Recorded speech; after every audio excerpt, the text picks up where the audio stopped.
Hi friends, అందరికీ నమస్కారం. నేను మొన్న లెదర్ షోరూమ్స్ గురించి ఒక వీడియో పెడదామని అనుకున్నాను. కానీ ఫేస్‌బుక్ వాడు నా మీద కొన్ని లైవ్ మీద రెస్ట్రిక్షన్స్ పెట్టడం వల్ల లైవ్ చేయలేకపోయాను. వీడియో రికార్డ్ చేసి పెడుతున్నాను. నా వీడియో మెయిన్ ఇంటెన్షన్ ఏంటి అంటే, మనందరికి తెలుసు భారతదేశం అనేది కులాల కంపు అని. ఆ కులాల కంపు ఎవడు పెట్టాడు? ఎవడు దాన్ని పెంచి పోషిస్తున్నాడు? ఎవడు దాన్ని కంటిన్యూ చేస్తున్నాడు? ఎవడు దానివల్ల లబ్ధి పొందుతున్నాడు? ఎవడు దానివల్ల నష్టపోతున్నాడు అనేది ఇప్పుడు ఆ డీప్‌కి వెళ్ళటానికి నాకు పెద్దగా ఇంట్రెస్ట్ లేదు. ఎందుకంటే అది తెలిసిన సబ్జెక్టే. కానీ ఆ కులాల కంపు పెట్టిన దరిద్రం వల్ల ఈరోజు భారతదేశంలో కులాలు ఒక్కొక్క కులానికి ఒక్కొక్క వృత్తిని అంటగట్టి దాన్ని కులవృత్తిగా చేశారు. అయితే కొన్ని కులవృత్తులు గౌరవంగాను, సమాజంలో గొప్పగాను, సమాజం మొత్తం వాళ్ళ పాదాక్రాంతం అయ్యే విధంగా తయారయ్యాయి, చేశారు. కొన్ని కులవృత్తులు అంటరాని వారుగా, నీచమైనగా, మరికొన్ని కులాలు రెండిటికి మధ్యన అంటే మరి గొప్పగా కాదు, నిత్యంగా కాకుండా కొన్ని కులాలను తయారు చేసి ఈరోజు దేశాన్ని సర్వనాశనం చేసినటువంటి వ్యవస్థను మనం చూస్తున్నాము. దాన్ని బ్రిటిష్ వాళ్ళు వచ్చిన తర్వాత కొంత రివైవ్ చేయడానికి ప్రయత్నం చేశారు. కొంత వ్యవస్థను రూపుమాపడానికి ఆ వ్యవస్థలో సఫర్ అయిన వారిని, అన్యాయానికి గురైన వారిని, అంటరాని వారైన వారిని, వెనకబడిన వారిని వాళ్ళు ముందుకు తీసుకురావడానికి చాలా ప్రయత్నం చేశారు. అందుకే బ్రిటిష్ వారంటే వారికి పడదు. కులాలు వాళ్ళే తెచ్చారని ప్రచారం చేస్తారు. ఇదొక వ్యవహారం పక్కన పెడితే, ఈ దరిద్రపు కులాల కంపు వలన ఏ కులాలైతే ఒక వృత్తికి కట్టుబడి పనిచేయాల్సి వచ్చిందో అదే కుల వృత్తి చేత వాళ్ళు అవమానాలకు గురయ్యారు. నేడు అదే కులాలు వారి చేతిలో నుండి వెళ్ళిపోయిన తర్వాత వ్యాపారాత్మక లక్షణాన్ని కలిగి ఉన్న కొన్ని వృత్తులు ఇవాళ ఎవరైతే వారిని ఆ కుల వృత్తులు చేస్తున్న వారిని నీచంగా, అంటరాని వారుగా, లేకపోతే మరో రకంగా భావించినటువంటి కులాలే ఈరోజు అదే వృత్తులను కొనసాగిస్తూ, అదే వృత్తిలో ఉన్నటువంటి వస్తువులను తయారు చేస్తూ ఇవాళ మనకి కోట్ల రూపాయలు బిజినెస్ చేసే అవకాశం దొరుకుతుంది. అంటే ఈ కులాలు ఎప్పుడైతే ఈ కింది వర్గాల చేతిలో ఉన్నప్పుడు వారిని అంటరాని వారిగా, లేకపోతే తక్కువ జాతి వారిగా చూసినటువంటి సమాజం, ఈ అగ్రకులస్తులు ఎవరైతే ఉన్నారో, ఈ కులం ద్వారా లబ్ధి పొందిన వాళ్ళు, other side of the coin ఎవరైతే ఉన్నారో వాళ్ళు ఆ కుల వృత్తులు, కింది కులాల వాళ్ళు చేసే కుల వృత్తుల్లో ఉన్నటువంటి వ్యాపార అవకాశాలు, కమర్షియలైజేషన్ వచ్చిన తర్వాత వాటిని అందిపుచ్చుకొని ఇవాళ కోట్లు గడిస్తున్నారు. అలాంటి కుల వృత్తుల్ని మనం కొన్నిటిని స్పృశించి వాటిని తరతరాలుగా మోసి అవమానపడిన కులాల వారు లబ్ధి పొందడానికి ఉన్న అవకాశాలు ఏమున్నాయనే దాని మీద నేను ఆలోచన చేస్తూ ఉన్నా. అలాగని ఏ కులం ఆ కుల వృత్తికే కన్ఫైన్ అవ్వాలి లేదా కట్టుబడి ఉండాలనే దాన్ని నా ఉద్దేశం కాదు. ఎవరైనా ఆసక్తి ఉన్నవారు వస్తే వారిని మనం ఎంకరేజ్ చేయాలనేది నా ప్రధాన ఉద్దేశం. ఇటువంటి చాలా చెప్పగలను. ఎగ్జాంపుల్, పద్మశాలి ఉన్నారు, వాళ్ళు బట్టలు నేసారు. బ్రిటిష్ వారు రాకముందు నుంచి, బ్రిటిష్ వారు వచ్చిన తర్వాత కూడా వాళ్ళు ఈ బట్టలు నేసే వృత్తిలో ఉన్నారు. వారికి బ్రాండింగ్ అంబాసిడర్గా గాంధీ మహాత్ముడు ఒక చరకా వేసి వాళ్ళని ప్రొటెక్ట్ చేస్తున్నట్టుగా ఒక కలరింగ్ ఇచ్చాడు, అది వేరే విషయం. అప్పటి వరకు కూడా బట్టలు నేర్చేది నేతన్నే. దాని ద్వారా ఎంతో కొంత ఉపాధి పొందిన నేతన్న. కొంత మార్కెటింగ్ చేసుకున్నారు. కానీ ఈరోజు ఆ బట్టల షాపుల్లో ఎవరున్నారనేది మనం పరిశీలిస్తే Bommana brothers, Chandana brothers, Chennai shopping mall, Chennai silk, Kanchi Kamakshi పీఠాధిపతి, ఇట్లా అవన్నీ దీంట్లో ఎవరు కూడా పద్మశాలీలు ఎవరు కూడా లేరు. రేమండ్స్ కానీ ఇంకా నా పేర్లు అన్ని గుర్తులేవు కానీ బట్ ఎవరైనా సరే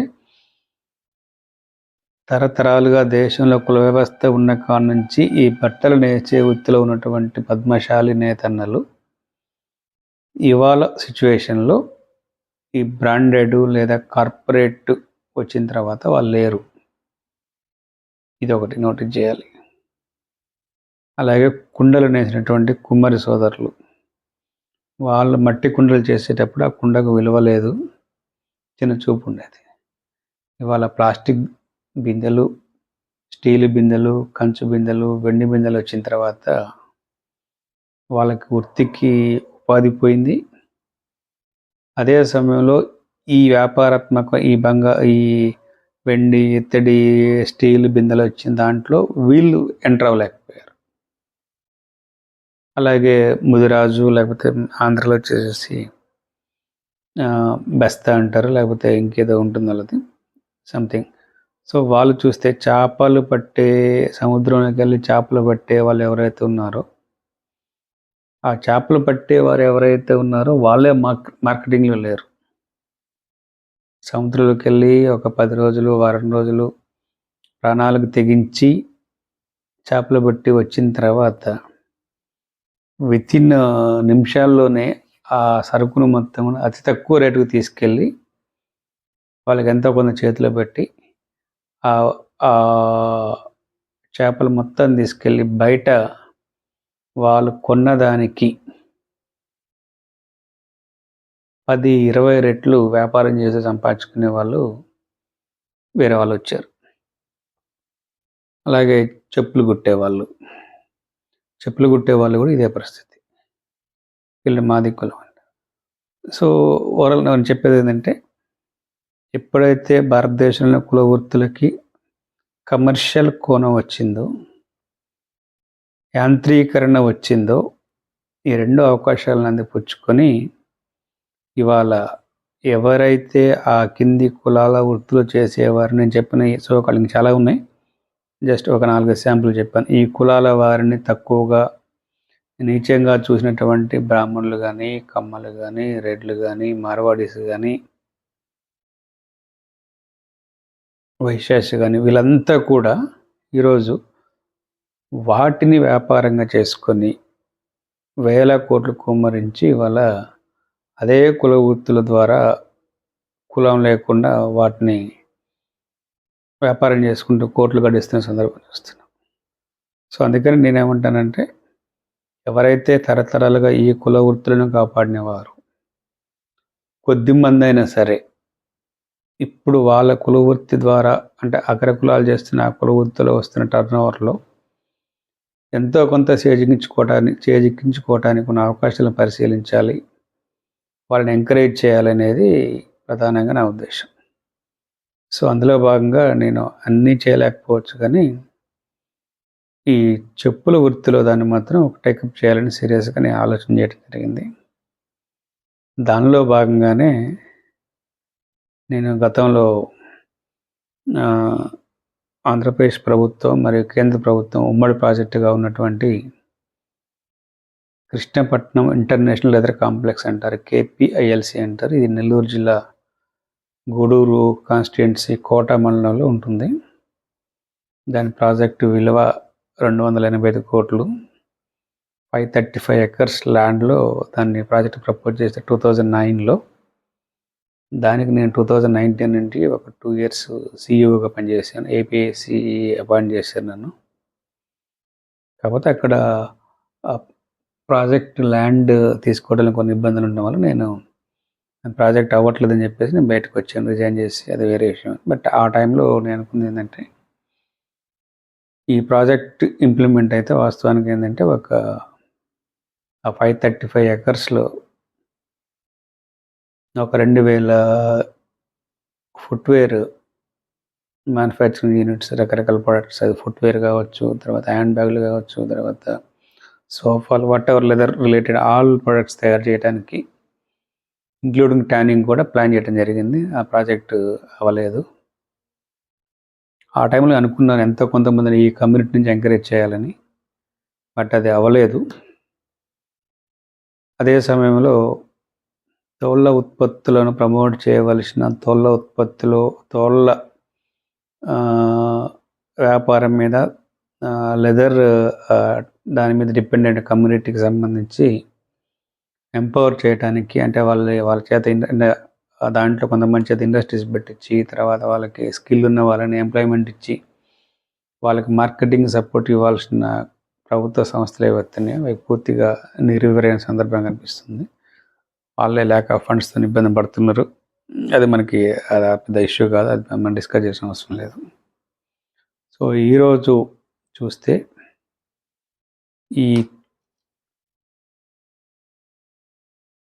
ఈ ఫుట్వేర్ రంగంలో ఎవరైతే మనకి టాప్ బ్రాండ్లుగా కనిపించే కంపెనీలు ఉన్నాయో ఎవరు కూడా ఈ సాంప్రదాయంగా ఈ కుల వృత్తిని చేసినటువంటి మాదే కమ్యూనిటీకి చెందిన వారు లేరు.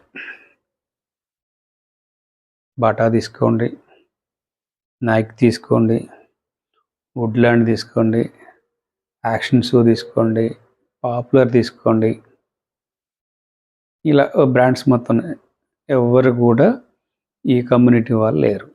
వీళ్ళంతా ఇప్పుడు ఎలా ఉన్నారంటే ఆ కులవృత్తిని చేస్తే మమ్మల్ని ఎక్కడ నీచంగా చూస్తారనే ఒక స్టేజ్లోకి వెళ్ళిపోయి దాన్ని మానేశారు.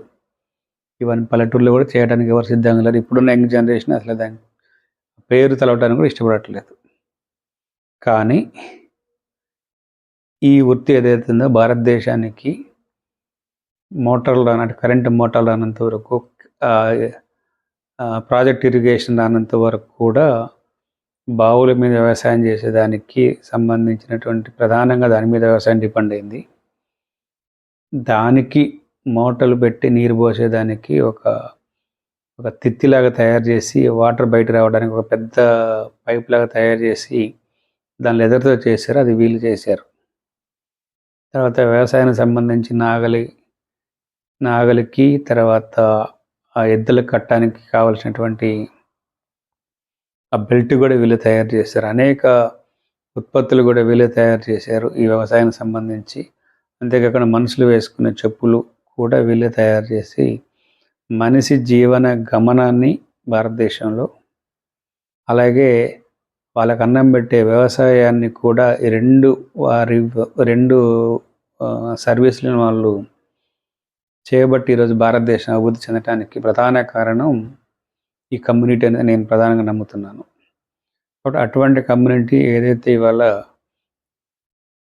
ఈ చెప్పుల కుల వృత్తి ఏదైతే చెప్పులకు సంబంధించిన అంశం ఏదైతుందో అది కమర్షియల్గా తయారైన తర్వాత పెద్ద ఎత్తున ప్రాఫిట్ మేకింగ్ చేసే సిచ్యువేషన్ ఉన్నప్పుడు ఇవాళ ఎవరు లేరు దాంట్లో. నాకున్న ఇన్ఫర్మేషన్ ప్రకారం భారతదేశంలో 35,000 కోట్ల రూపాయల టర్నోవర్ ఈరోజు లెదర్ అండ్ అలైడ్ ప్రొడక్ట్స్ ద్వారా జరుగుతుంది. దాంట్లో వీళ్ళ షేర్ ఎంత ఉంటుందంటే నాకు తెలిసి 35 కోట్లు కూడా ఉండదు. సో అంత వేరియేషన్ ఉన్నప్పుడు ఇప్పటిదాకా కాపాడిన వాళ్ళు ఎందుకు వదిలేయాలి? నేను అందరినీ రమ్మని చెప్పట్లేదు. అదే సమయంలో ఏ కులం వృత్తి ఆ కుల వృత్తికే కన్ఫైన్ అవ్వాలి, కట్టుబడి ఉండాలి, ఇతర రంగాల్లోకి పోవద్దని నేను చెప్పను. కానీ ఇప్పటిదాకా మనం చేసి తీరా అంటే నా దృష్టిలో ఏముంటుందని, ఒక పంట వేసిన తర్వాత కష్టపడి దాన్ని పండించి నీళ్ళు పెట్టి కలుపు తీసి అన్నీ చేసిన తర్వాత చివరికి పంట కోతకు వచ్చిన సమయంలో వదిలేసి వెళ్ళిపోయినట్టుగా ఇవాళ వ్యాపారాత్మకంగా తయారైన సందర్భంలో అటువంటి అవకాశాలు వచ్చినప్పుడు వీళ్ళు వెళ్ళిపోయారు. ఇవాళ ఎవరో వచ్చి పంటను కోసుకుంటున్నారు అనేది నా ఫీలింగ్. సో కాబట్టి దాంట్లోకి కొంతమందిని తీసుకురావాలి అనే దాని మీద నేను సీరియస్గా ఎక్సర్సైజ్ చేస్తున్నాను. ఆ ప్రాసెస్లో భాగంగానే ఒక బ్రాండ్ని ఒకటి క్రియేట్ చేసి దాని ద్వారా తెలుగు రాష్ట్రాల్లో ఇనిషియల్గా అనుకున్నాను 100 మంది యూత్కి, అంటే ఈ కమ్యూనిటీ యూత్కి ఫ్రాంచైజెస్ ఇవ్వాలనేది నేను డెసిషన్ తీసుకోవడం జరిగింది. దానికోసం ఆల్రెడీ రిజిస్టర్ ఆఫ్ కంపెనీ కూడా రిజిస్టర్కి పంపించాం. అది ఎనీ టైం నేమ్ వచ్చేస్తుంది. నేమ్ వచ్చిన తర్వాత 100 షోరూమ్లు మనం ప్లాన్ చేస్తున్నాం. సో ఏప్రిల్ 14th నాకు తెలిసిన భూమి మీద నేను నమ్మే ఒక మంచి రోజు. మిగిలిన నాకు సంబంధం లేదు, పండుగలు పబ్బాలు పెద్ద I don't believe. So April 14th అనేది నా దృష్టిలో గొప్ప దినంగా, అంటే అది మూఢ విశ్వాసమే even, but I believe in that day. So ఆ రోజున మొదలుపెట్టి ఆగస్టు 15th వరకు, almost April to May, June, July, August, ఒక 4 months లోపు తెలుగు రాష్ట్రాల్లో జిల్లా హెడ్ క్వార్టర్స్ మరియు ఇతర ముఖ్య పట్టణాల్లో, పెద్ద పట్టణాల్లో 100 షోరూమ్లు ఫ్రాంచైజెస్ ఇచ్చి ఈ 100 మందిని ఎంప్లాయ్మెంట్ కాకుండా బిజినెస్ చేసే వాళ్ళుగా తయారు చేయాలనే దానికోసం నేను సీరియస్గా వర్కౌట్ చేస్తున్నాను. అది నేను ప్రధానంగా చెప్పదలుచుకున్న లైవ్లో అది. సో దానికోసం ప్రయత్నం చేస్తున్నాము. అండ్ సోషల్ మీడియాలో కానీ ఇతర మాధ్యమాల్లో కానీ దాన్ని పెద్ద ఎత్తున క్యాంపెయిన్ చేస్తున్నాము. ఇప్పటికే చాలా జిల్లాల్లో వర్కౌట్ చేసే ముందుకు వచ్చారు. ఇందులో కూడా ఏంటంటే ఒక్కొక్క షోరూమ్కి సంబంధించి ఒక 5 లక్షలు యూనిట్ కాస్ట్ ఇంట్లోకి ప్లాన్ చేస్తున్నాం. దాంట్లో ఒక 2 lakhs వచ్చేసి షాపు, అడ్వాన్స్, డెకరేషన్, ఇంటీరియర్ అవన్నీ ఉంటాయి. ఒక 3 lakhs మెటీరియల్ కోసం అవసరం అవుతుంది అడ్వాన్స్గా. 3 lakhs మెటీరియల్కి మనం ఒక 5 to 8 lakhs వరకు మనం అడ్వాన్స్ మెటీరియల్ వాళ్ళకి ఇచ్చేలాగా ప్లాన్ చేస్తున్నాం. సో యావరేజ్గా ఒక 8 lakhs వాల్యూ ఉండే వస్తువులు, అది షూస్ కావచ్చు, చెప్పలు కావచ్చు, hand bags, wallets, belt, laptop, bags, ఇంకేమైనా అలైడ్ ఉంటే వాటిని కూడా మనం ప్లాన్ చేసేసి ఒక బెస్ట్ క్వాలిటీ ఇవ్వడానికి ప్రయత్నం చేస్తున్నాం. సో దీన్ని మనం 3 రకాలుగా ప్లాన్ చేస్తున్నాం. ఒకటేంటంటే ఇనిషియల్గా కొన్ని చోట కొన్ని మంచి ప్రోడక్ట్స్ దగ్గర ప్రొక్యూర్ చేయడం అనేది ఒక పద్ధతి. సెకండ్ ఫేజ్లో ఎవరైతే లోకల్ మ్యానుఫ్యాక్చరర్స్ ఉన్నారో ఇదే కమ్యూనిటీలో ఉన్న వాళ్ళని మనం వాళ్ళతో టైఅప్ అయ్యి ఆ లోకల్గా మనకనుకున్న క్వాలిటీ తయారు చేసి వాళ్ళు ట్రైనప్ చేసేసి వాళ్ళ నుంచి ప్రొక్యూర్ చేసుకొని ఇక్కడే కొంత తీసుకుందాం అని 2 ఆలోచన. 3 ఆలోచన వచ్చేసి నా ఓన్ యూనిట్ ఒకటి విజయవాడలో ప్లాన్ చేస్తున్నాను. అలా దానికి సంబంధించి నేను ల్యాండ్ కూడా తీసుకోవడం జరిగింది. సో అది కొంచెం టైం పడుతుంది. సో మీన్వైల్ మనం ఒక 100 షోరూమ్ ప్లాన్ చేసేసి ఈ కమ్యూనిటీ యూత్కి మనం ఎంపవర్ చేయాలనేది ఆలోచన. భవిష్యత్తులో అవసరమైతే వాళ్ళతోని ఒక్కొక్కరితో ఈ 100 మందితోని 100 మ్యానుఫ్యాక్చరింగ్ యూనిట్లు పెట్టించాలనేది కూడా ఆలోచన ఉంది. సో అదొక 2-3 years తర్వాత దానికి సంబంధించి కూడా ల్యాండ్ అరేంజ్మెంట్స్ కూడా చేస్తున్నాను. ఆల్రెడీ ఏపీ గవర్నమెంట్తో నేను కొంత ల్యాండ్ కోసం ట్రై చేస్తున్నాను. అది ఎనీ టైం కూడా అవ్వచ్చు. సో ఇటువంటి సందర్భంలో నేను చెప్పేది ఏంటంటే, మళ్ళీ రిపీట్ చేస్తున్నాను, ఏ కుల వృత్తిని అదే కులం వాళ్ళు చేయాలని నేను దానికి వ్యతిరేకము. ఎందుకంటే దాన్ని మనం కంటిన్యూ చేస్తూ ఉంటే ఎవడైతే తయారు చేసే ఆ కులాన్ని, దానికి మనం కట్టుబడి ఉన్నాము, వాడి కులాన్ని మనం పెట్టిన వ్యవస్థను మనం యాక్సెప్ట్ చేస్తున్నాం అనేది అవుతుంది. కాబట్టి నేను ఎగనెస్ట్గా ఉన్నాను. But at the same time ఇవన్నీ కూడా రూపుమాపి సమాజంలో ఎవరు ఏ వృత్తి చేసినా కానీ దాన్ని తక్కువ చూడటం కానీ ఎక్కువ చూడటం కానీ అనేది కాకుండా అదొక ప్రొఫెషన్ లాగా, అదొక బిజినెస్ లాగా చూస్తూ బయటకు వచ్చిన తర్వాత అందరూ ఒక్కటే దగ్గర కూర్చొని ఒక మనుషుల్లాగా నువ్వు నేను నీకు అసలు కులం అనేది లేని రోజు రావాలి. ఆ రోజు రావాలంటే ముందు కొంత అన్ని కులాలు ఆర్థికంగా ఎదగాల్సిన అవసరం ఉంటుంది, రాజకీయంగా ఎదగాల్సిన అవసరం ఉంటుంది. అది కొంత టైం పడుతుంది. కాబట్టి ఈ ప్రాసెస్లో కొన్ని కులాలను మనం ఎంకరేజ్ చేయాలనేది ఆలోచన ఉంది. సో ఇనిషియల్గా ఐఎమ్ స్టార్టింగ్ విత్ ఈ కాబ్లర్ కమ్యూనిటీ, ఈ చెప్పులు కుట్టే జాతిని మనం అడాప్ట్ చేసుకోవడం జరుగుతుంది. ఆ తర్వాత నెక్స్ట్ లెవెల్లో మనకున్న ఫైనాన్షియల్ రిసోర్స్ని బట్టి response from the concerned community youth నుంచి వచ్చే దాన్ని బట్టి మనం చేయాలనే ఆలోచన ఉంది. సో ఇది నా కాన్సెప్ట్ అనమాట. సో తెలుగు రాష్ట్రాల్లో రానున్న రోజుల్లో ఏప్రిల్ 14 నుంచి ఆగస్ట్ 15 వరకు 100 షోరూమ్లు సీరియస్గా చేయాలని ఆ దిశగా ఎక్సైజ్ చేస్తున్నాం. ఆల్రెడీ జూమ్ మీటింగ్లు పెడతా ఉన్నాము. తర్వాత మనకు నెట్వర్క్ ద్వారా పనిచేస్తున్నాం. సో వీళ్ళందరికీ కూడా ఎవరైతే ముందుకు వస్తే వాళ్ళకి ఓన్గా 5 lakhs పెట్టుకునే కెపాసిటీ ఉంటే నో ఇష్యూ. ఎవరైతే ఒకళ్ళ సీరియస్గా కమిట్మెంట్ ఉండి క్వాలిఫైడ్ ఉండి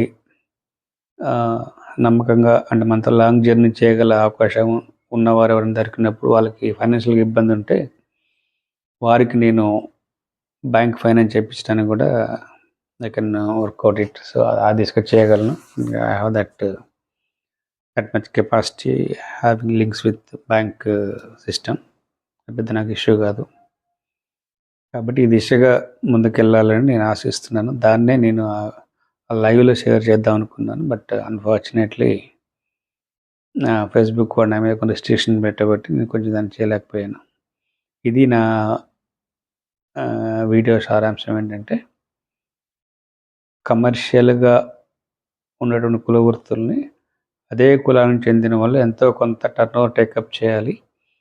ఆ కులంలోంచే వాళ్ళు వాళ్ళ తాత ముత్తాతలు చేశారు, వాళ్ళ పూర్వీకులు చేశారు. కానీ వాళ్ళు చేసినప్పుడు కేవలం బతుకుదెరువు కోసం అర్ధన పావల 10 రూపాయలు 20 రూపాయలు వచ్చిన రోజులు ఉన్నాయి. ఇవాళ చూస్తే ఏది చూసినా కానీ నేను చెప్పిన అన్ని కుల వృత్తులు మ్యాక్సిమం, అది స్టీల్ బిందెలు కావచ్చు, వెండి బిందెలు కావచ్చు, అంటే కుమ్మరి సోదరులు చేసినటువంటి మట్టి కుండలకు ఆల్టర్నేటివ్ వచ్చినటువంటి ప్లాస్టిక్ అండ్ ఈ స్టీల్ ఇతర కుండలు ఇవన్నీ కూడా హైలీ ప్రాఫిట్ మేకింగ్ అనమాట. అలాగే చెప్పులు తీసుకుంటే సో ఇదే పరిస్థితి. బట్టలు తీసుకుంటే మరి చెప్పక్కలు విపరీతం. అలాగే గోల్డ్ స్మిత్ తర్వాత చాలా కమ్యూనిటీస్ కూడా ఇలాంటి ఈ కమర్షియల్ అయిన తర్వాత వృత్తులు వాళ్ళు ఉపాధిని కోల్పోయారు. ఎవరైతే ఈ కార్పొరేట్ సెక్టర్స్ కానీ అప్పర్ కాస్ట్ వచ్చిన తర్వాత వాళ్ళ దగ్గరే వీళ్ళు విధులేని పరిస్థితిలో ఉపాధి పొందడానికి ఎంప్లాయీస్ కానీ లేబర్ కానీ చేసే పరిస్థితి ఉంది. అది మనకి తెలుస్తూనే ఉంది. అది కేవలం ఈ కింది కులాలకే కాదు, కొన్ని అప్పర్ కాస్ట్ కులాలకు కూడా ఇటువంటి పరిస్థితి దాపురించింది. ఎగ్జాంపుల్ కిరాణా కొట్లు పెట్టుకున్నటువంటి వైశ్యాస్ ఇవాళ సూపర్ మార్కెట్లు వచ్చిన తర్వాత, మాల్స్ వచ్చిన తర్వాత చాలా రోడ్డు మీద పడ్డారు. సో వాళ్ళు కూడా కొంచెం డిఫరెంట్ వేలు ఆలోచించి కొంచెం ఎక్స్పెండ్ చేయటం, మార్ట్ లేని ఏరియాకి వెళ్ళటం, లేకపోతే ఇంకా వేరే బిజినెస్కి వెళ్ళటం చేస్తూ కొంత సర్వే అవుతున్నారు. బట్ వాళ్ళ వ్యాపారం కాబట్టి జనరల్గా వ్యాపారం అది కాస్ట్ ప్రొఫెషన్ ఉంది కాబట్టి వాళ్ళు ఇలా వెళ్తున్నారు. బట్ ఎవరైతే ఈ కులాలు నేను చెప్పిన వాళ్ళు అవుతుందో వాళ్ళు దీన్ని వదిలేసేసి అగ్రికల్చర్ లేబర్ గానో లేకపోతే వ్యవసాయం చేస్తూ అలా అలా వెళ్తున్నారు. కాబట్టి దాన్ని మనం ఎంకరేజ్ చేయాలి. ఖచ్చితంగా ఏ కులం ఆ కులం ఉందో వ్యాపారాత్మకంగా తయారైనటువంటి తర్వాత ఆ కులంలో ఆ ద్వారా వచ్చే బిజినెస్లో ఎంత కొంత షేర్ తీసుకోవాలనేది మనం చూడాల్సిన అవసరం ఉంది. అదే సమయంలో మీ కులానికి సంబంధం లేకున్నటువంటి కొన్ని వృత్తులు ఈరోజు మనకు కనిపిస్తూ ఉన్నాయి. మీడియా రంగం కావచ్చు, సినిమా రంగం కావచ్చు, వీటికి ఒకప్పుడు కులం లేదు. ఏ కులానికి ఇది అఫిలియేషన్ కాదు. వాళ్ళు ఎవరైతే ఉన్నారో వాళ్ళు టాప్ అంటే ఆ సెక్టర్ ఇంట్రెస్ట్ ఉన్న వచ్చారు, వాళ్ళు సెటిల్ అయ్యారు. వాళ్ళు ఫిల్మ్ ఇండస్ట్రీ తీసుకుంటే కాపులు కమ్మల హోల్ డామినేషన్ ఉంది. 90% వాళ్ళే ఉన్నారు. సో తర్వాత మీడియాలో వాళ్ళే ఉన్నారు. బట్ ఇది ఏ కుల వృత్తి కానప్పుడు కూడా ఎవరైతే ఫైనాన్షియల్గా ఉన్నారో ముందు వచ్చేసారు. వాళ్ళ హాస్పిటల్ సెక్టర్స్ కానీ, ఎడ్యుకేషన్ కానీ, హోటల్ ఇండస్ట్రీ కానీ ఇవన్నీ కూడా ఎక్కడ కూడా ఇవి పలానా కులానికి కుల వృత్తులుగా లేవు. బట్ అడ్వాన్స్ ఉన్న కమ్యూనిటీస్ ఇది ఉండగానే వచ్చే ట్రాన్స్పోర్ట్ సెక్టర్ కానీ ఇలా ఇవి ఉన్నాయి, చాలా ఉన్నాయి. సో ఇవన్నీ కూడా మనం దృష్టిలో పెట్టుకొని ఈ కులాల వారు యూత్ ఎవరైనా సరే మంచి చదువుకొని ఉన్న వాళ్ళంటే మనం ఎంకరేజ్ చేద్దాం, చేయాల్సిన అవసరం ఉంది అని చెప్పేసి తెలియజేసుకుంటూ ఇది నా వీడియో సారాంశము.